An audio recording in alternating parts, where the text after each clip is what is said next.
Hi everyone, this is our channel Around My Story. Please like, share and subscribe. Avec le recul, je me rends compte que j'ai été élevée dans un monde très étrange.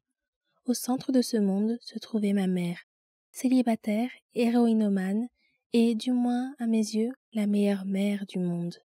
Chaque jour, il y avait un moment où elle me disait « J'arrive dans une seconde » avant de disparaître dans sa chambre avec quelques-unes de ses amies et de fermer la porte à clé.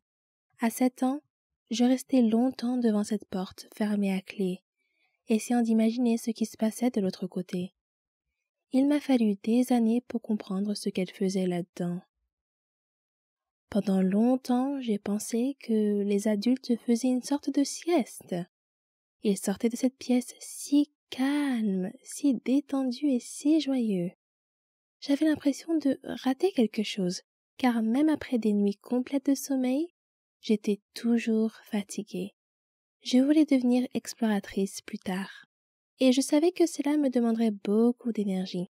Ma mère avait énormément d'amour à donner, et c'est moi qui en recevais le plus. Nous jouions ensemble tous les jours pendant des heures, et nous rêvions d'aventures ensemble.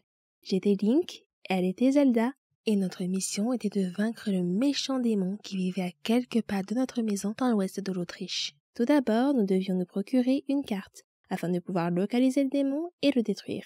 Si ma mère était trop fatiguée pour notre mission, elle devait boire une potion à base de gousses de pavot pour reprendre des forces. Ma mère recevait généralement ses amis chez elle, comme Werner, qui m'a dit qu'il tirait son énergie de la nature et des arbres. Werner me racontait toujours les heures de gloire du club de football autrichien, tandis que le petit ami de ma mère, Adam, m'a appris à jouer aux échecs quand j'avais 6 ans. Il avait appris à jouer pendant son séjour en prison. Le seul mensonge que ma mère m'ait jamais raconté est sans doute que mon père était mort dans un accident de voiture avant ma naissance.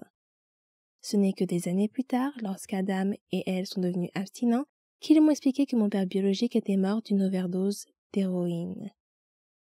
Après avoir passé quelques mois en prison pour possession de drogue, il avait pris sa dose habituelle, mais sa tolérance avait baissé pendant qu'il était en prison et la dose s'était avérée trop forte. Dans sa douleur, ma mère enceinte a envisagé de se suicider, mais un livre qu'elle a lu l'a convaincue qu'elle se réincarnerait sous la forme de vie la plus inférieure si elle le faisait. À l'école, j'étais un peu une enfant turbulente, grossière et mal élevée, mais c'était la norme là où j'ai grandi. Nous vivions dans un grand appartement vert au rez-de-chaussée d'un immeuble. Nous ne faisions confiance à personne qui se donnait la peine de frapper à la porte principale, car seule la police et le facteur le faisaient. Pour moi, c'était la même chose.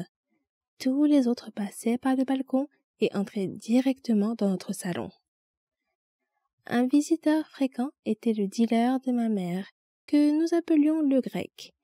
Une fois, alors que maman était dans sa chambre, le grec m'a forcé à boire un verre avec lui. Je n'avais que 7 ans à l'époque. Lorsque ma mère l'a découvert, elle l'a chassé de la maison. Mais, comme elle me l'a expliqué plus tard, tout le monde a droit à une seconde chance, et elle a fini par le laisser revenir.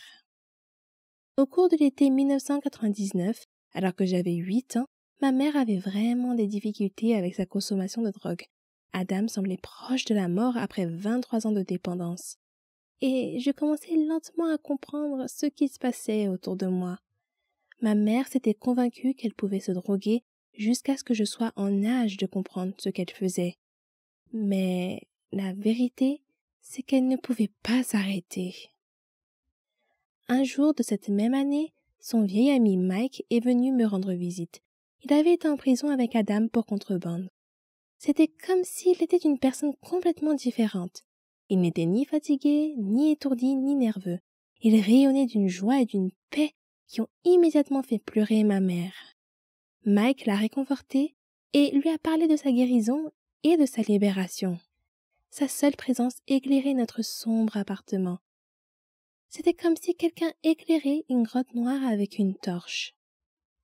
Adam l'a mis à la porte de l'appartement avant de casser quelques meubles et de crier qu'il ne voulait plus rien avoir à faire avec Mike. Mais Mike est revenu pour expliquer à nouveau comment il s'était libéré de la dépendance. Quelque temps après, Ma mère et Adam en sont venus à considérer la nouvelle vie de Mike comme une bonne chose, et cette prise de conscience les a aidés tous les deux. Des dizaines de tentatives de désintoxication avaient échoué. Les médecins, les psychologues et les travailleurs sociaux ayant insisté sur le fait que la volonté d'arrêter la drogue devait venir de l'intérieur, une force qu'aucun d'entre eux ne pensait avoir. Mais leur ami Mike avait réussi à s'en sortir grâce à sa force intérieure, ce qui a donné à Adam et à ma mère l'espoir d'en faire autant. Mon beau-père est devenu abstinent après plus de 20 ans de toxicomanie, tandis que ma mère a vaincu une profonde dépression qui l'avait conduite au bord du suicide à plusieurs reprises. Ils avaient ressenti le vide, la tristesse et le désespoir, mais ils étaient désormais remplis d'amour et de sécurité. Malheureusement, tout le monde autour d'eux n'a pas eu la même chance. Beaucoup de leurs amis sont morts à cause de leur dépendance. Ma mère est décédée d'un cancer à l'âge de 39 ans. Tout au long de sa vie, elle a vaincu des monstres et des démons, tout en témoignant à ses proches une incroyable dose d'amour. Au milieu du marécage de la drogue dans lequel j'ai grandi, j'ai eu une enfance magnifique et je ne peux que la remercier pour cela.